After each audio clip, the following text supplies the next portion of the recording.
PodcastHero.com. Welcome to The Daily Quote, a podcast designed to kickstart your day in a positive way. I'm your host, Andrew McGivern, for January 21st. Now, did you know today is National One-Liner Day? It's the perfect day to appreciate the power of a single snappy sentence that can leave you laughing or thinking for hours. Speaking of one-liners, let's get right into today's quote. It's from the legendary comedian Henny Youngman, the king of the one-liners, who once said, "If at first you don't succeed, so much for skydiving." Classic Henny. It's funny because it's true. Skydiving is one of those activities where success really should be a one-and-done scenario. There's no coming back from failure in skydiving.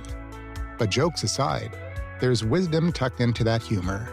Life is full of endeavors where failure is a natural part of the process. Except maybe when 10,000 feet and gravity is involved. Today is also Thank Your Mentor Day, which ties nicely into January being National Mentoring Month.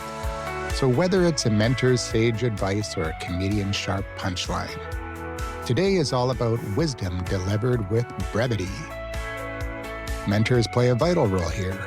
They're the ones who tell us, hey, maybe don't start with skydiving.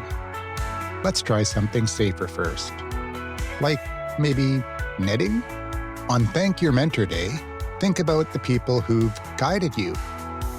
Those who helped you land safely in life, figuratively speaking. Maybe it was a teacher, a coach, or that wise friend who always had a one-liner that stuck with you. Something like, I told my doctor I broke my arm in 2 places. He told me to stop going to those places. Okay, I guess that one is a 2-liner, but close enough. It's a funny quip, but also a reminder.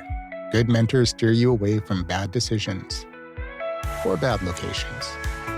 So today, reach out and thank a mentor in your life.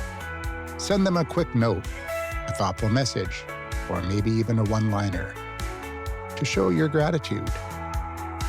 And if you don't have a mentor yet, January is a great time to seek one out, whether it's a professional connection or someone you admire. The wisdom they provide is worth more than gold, or at least a few good parachutes. Before I go, let me leave you with this thought. Life is a lot like a one-liner. It's short, but you have to make it count. I've actually gone skydiving 3 times. I did the instructor-assisted deployment method where you climb out of the plane and hang from the wing crossbar, and when the instructor says let go, you just let go. The instructor holds your pilot chute, and as you fall, your main chute opens automatically. Hopefully. Later, I heard that type of skydiving was banned because if something goes wrong and the chute doesn't open, a beginner doesn't have the composure to cut their chute and release the backup, despite 5 hours of training on the ground before the first jump. By the 3rd one, I was pretty composed, but the first one, I was trying to swim back up to the plane. Actually, maybe a mentor could have advised me not to do it, but actually there were several people saying we were crazy, and we did it anyway. And I don't regret it. Sometimes you just have to do it. And at the end of the day, having a mentor is good, but you get to decide whether you take their advice or not. Thanks for tuning in today to The Daily Quote. I'll see you tomorrow for another dose of inspiration and maybe a laugh or 2. Until then, take care, thank a mentor, and remember, if at first you don't succeed, try and try again. Unless it is skydiving. And I'll see you tomorrow, same pod time, same pod station, for another Daily Quote.